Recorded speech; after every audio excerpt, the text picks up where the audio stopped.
One of the biggest problems in relationships, or should I say, two of the biggest problems in relationships, are that of insecurity and distrust. How many times do people come to me and they say, you know what? We have a trust issue. You don't have a trust issue. What you have is a whole group of termites that have attacked your relationship, and they've gotten to the point where the relationship is nothing but a skeleton of what it used to be. That is the effect, at least one of the effects of insecurity and distrust. Insecurity and distrust are a combo, right? If you're insecure, you naturally have distrust issues. And a lot of times in relationships where there's insecurity and distrust, you don't realize that it can be something someone did to you to cause the distrust and the insecurity, or it could be something you brought to the relationship. It could be that luggage that I talk about in other videos that you have neglected to unpack. And the unpacking should not start when you're in a relationship. The unpacking should have started with you as an individual.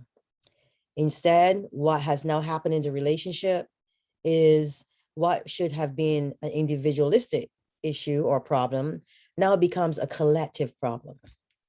That's one scenario.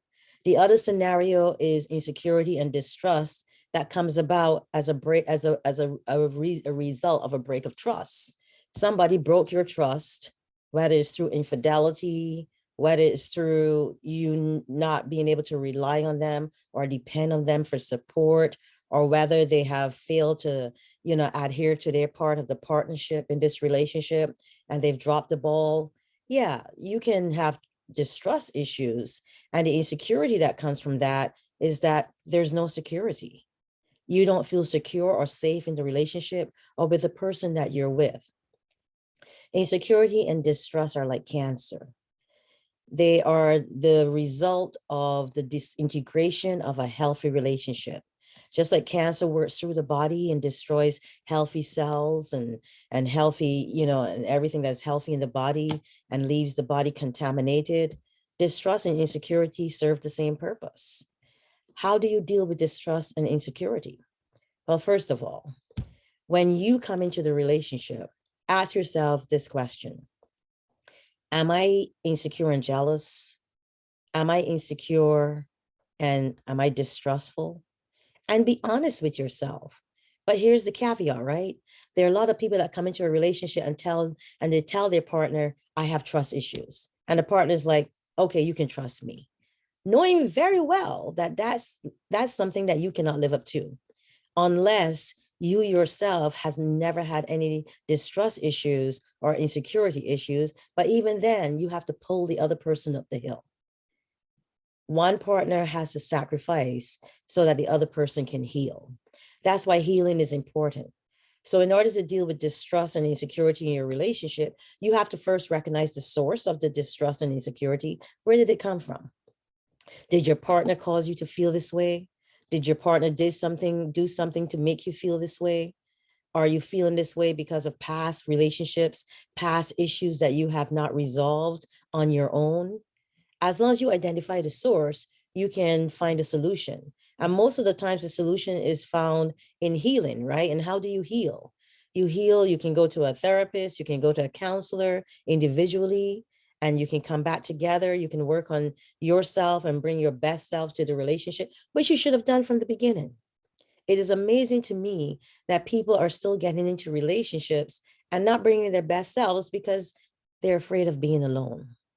You were so afraid of being alone, or you were so afraid that you wanted this person so badly you couldn't live without them.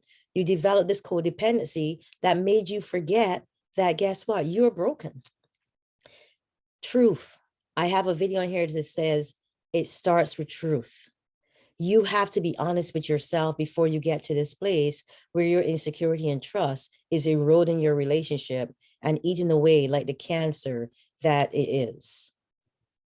I know, it's not as simple as you thought it was. It's not as simple as saying, I thought that this person could help me heal. Putting that burden of responsibility on another human being to do what you needed to do for yourself is not fair. It's just not fair. expecting someone to make you happy, expecting someone to help you overcome your insecurities and distrust is not fair. How many times can I say, and how many different ways can I implement it here? Fairness starts when you acknowledge the truth. The truth is that you should have taken care of your issues and not brought the issues into the relationship. Infidelity. You can't control if somebody's unfaithful, and you can't control them even after they have been unfaithful. The only person you can control is yourself. The only person that you need to trust is yourself. You need to trust your thoughts, your emotions, your actions, and above all else, trust the decision that you have to make. Most times when infidelity occurs in a relationship and the trust is broken, and I have videos on here about, did someone break your trust or did you break someone's trust? Watch those videos, because trust is something that once it has been fractured, it's not that it can't come back together. It's not that you cannot heal or you can't come back from the distrust. But what happens is it is a slow and progressive walk uphill. But most people in a relationship, especially the person who has broken the trust, expects that other person to just heal miraculously or come back to their senses and say, you know what, you did it, I forgive you, let's move on. And how many times are you supposed to forgive? I know the Bible says 70 times 7, but were they talking about infidelity when they said that? That's a question you need to ask yourself. In order to deal with infidelity, and in order to deal with distrust caused by infidelity, forgiveness needs to take place, like I said in that video. But more important, healing needs to take place. And the person whose trust has been broken needs to heal. And before they can expect anything in the relationship to be back to where it was. It's not that it is impossible. I've seen the impossible in relationships. I've seen people's relationships that have been fractured come back together. But that coming back together is based on reality. The reality is that what is broken must be fixed. And in order for it to be fixed, there has to be individualistic healing and collective healing as well. But it has to be something that you both agree on and that you both practice patience in doing. Nothing worth having comes easy. And you didn't get here by accident. You got here because something happened to bring you to this point where you can test your relationship and, more importantly, test the strength of your convictions and trust the strength of what you believe is your healing. My name is Ingrid Felton. As always, thank you so very much for subscribing to the videos, for, liking the videos and commenting on the videos.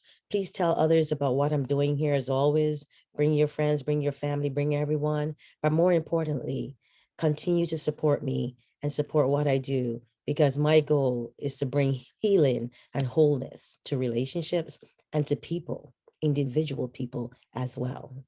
Have a great day.